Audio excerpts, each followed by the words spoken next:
me ask you a question. Was the ancient Egypt a black civilization or was it a white civilization?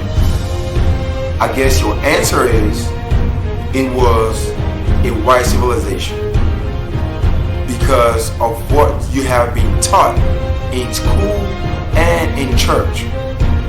Most people have always believed that the ancient Egyptians have always been white people. But what I'm about to do is to challenge your belief on the true identity of the ancient Egyptian. And by the time you finish watching this video, you're going to realize that you have been lied to. So we're going to look at it from a historical perspective at first, and then from a biblical perspective to determine what the ancient Egyptians actually looked like.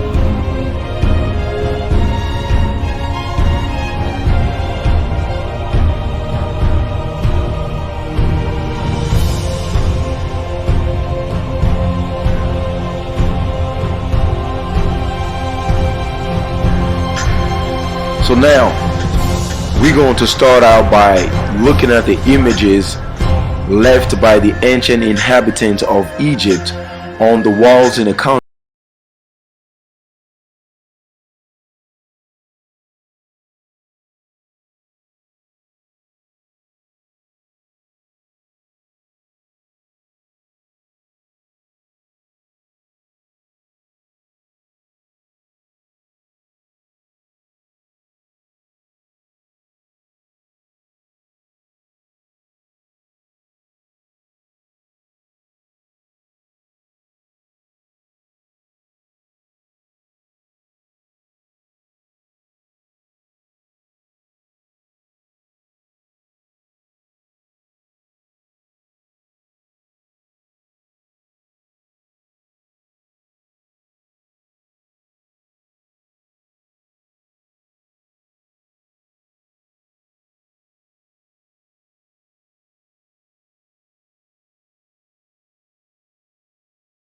This was a black civilization, hands down a black civilization.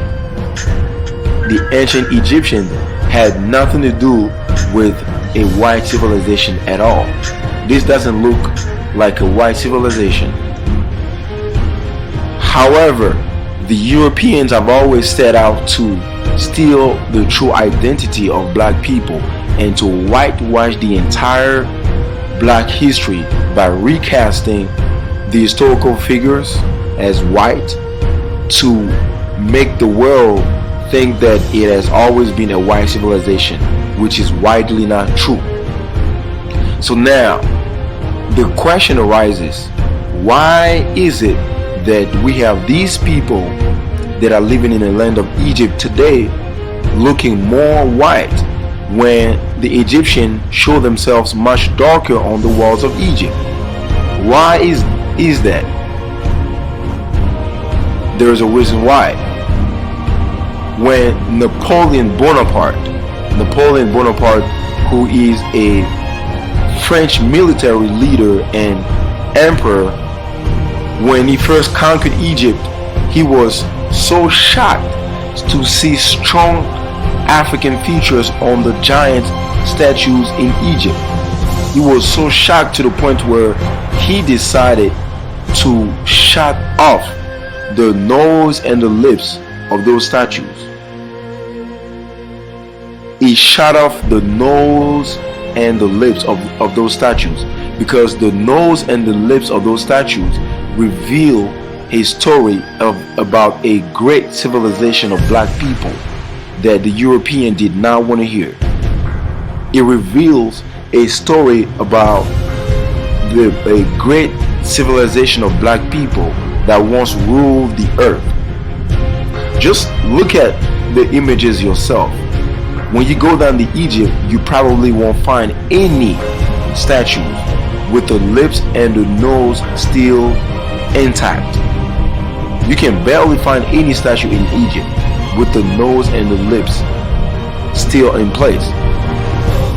because Napoleon Bonaparte shut them off, because he had an agenda to wipe out the entire population of Egypt, which he eventually did.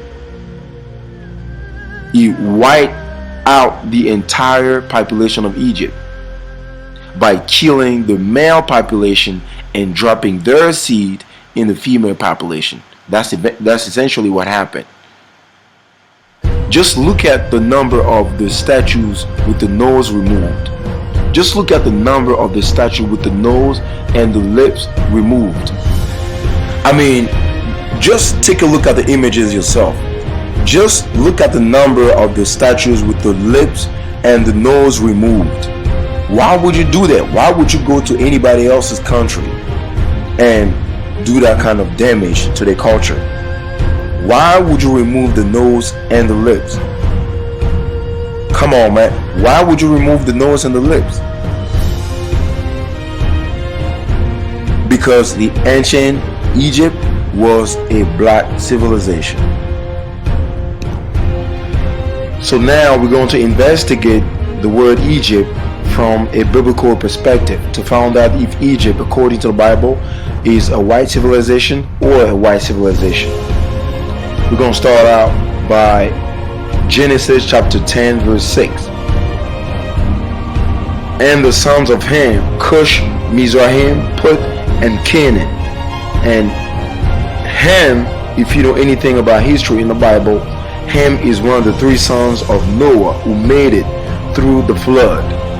And Mizraim is one of the four sons of Ham. And if you take a look at the word Mizraim in other version of the Bible, it's actually restored as Egypt, because Egypt is the modern term for Mizraim. Mizraim is the ancient name for Egypt.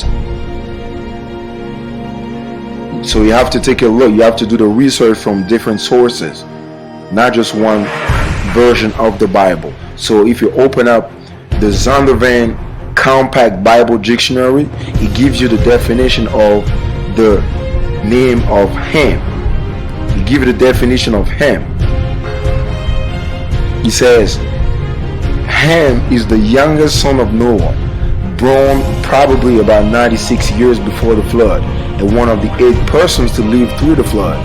He became the progenitor of the dark races, but not the Negroes, but the Egyptians, Ethiopians, Libyan, and Canaanite. You see, Ham is the father of the dark races, which means the Egyptians, Ethiopian, Libyans, and Canaanites. So all these people were black. And as a matter of fact, the northern parts of Africa, the whole northern parts of Africa was a black civilization. There was a bunch of black people living in there. There was no white people before European conquest. And in a Bible dictionary, it says Egypt, Ethiopia, Libya, and Canaan. So we're gonna go and open up another version of the Bible to see what Ethiopia and Libya stand for. So actually, Egypt stands for Mizraim. Ethiopia stands for Cush. Cush is the ancient name for Ethiopia, the Cushite. Libya stands for Put. Libya is actually Put, and Canaan remains Canaan. So the Bible scholars are actually saying that Ham is the father of all these dark races, including the Egyptians, the Cushite, which are the Ethiopians, the Libyans, or Put, and Canaanite. So now we know for a fact that Egypt was actually a black civilization, not a white civilization. There is no way in the world you can back up a white a ancient white Egypt. You can't back up an ancient white Egypt in the Bible. Nowhere in the Bible you can back up that assumption. You can't back that up. Egypt was a black civilization.